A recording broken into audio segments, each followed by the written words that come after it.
Slovenských vajec bude viac. Prihlohovci otvorili novú farmu nosníc. 37 000 zvierat vo voľnom výbehu zvýši našu sebestačnosť v ich produkcii z 80,5% na 83%. Hoci ide na prvý pohľad o mierny nárast, v prípade vajec čisto z alternatívnych chovov sú čísla vyššie. Do svojej ponuky ich už zaraďujú aj reťazce. 1 milión vajec. Také množstvo vyprodukujú nosnice v novom slovenskom chove každý mesiac.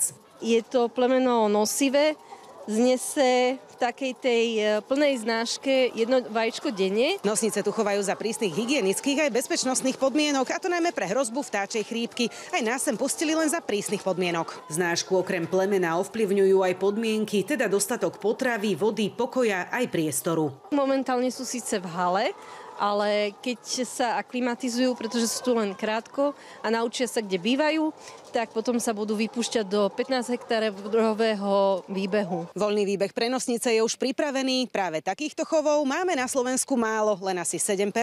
Aj preto vajcia z voľných výbehov vo veľkom dovážame. Najmä z Maďarska a týmto spôsobom vieme tie dovozy nahradiť. Čítame s nárastom zhruba o 17% oproti tej doterajšej produkcii. Väčšina zostane na Slovensku, taký je aj plán a cieľ. Každý Slovák podľa štatistického úradu zje ročne asi 207 vajec. Ich priemerná cena v posledných mesiacoch rastie. Za 10 vajec zaplatíme o asi 60 centov viac ako pred rokom. Môže za to najmä vtáčia chrípka, ktorá bude ceny ovplyvňovať aj naďalej. Ak ten tlak vtáčej chrípky a tie problémy budú narastať v Európe v najbližšom období, tak môžeme predpokladať, že tie ceny opätovne pôjdu hore. Ak sa chovom podarí nákaze odolať, cena vajec by sa mohla stabilizovať. Jana Obrancová, Slovenská televízia.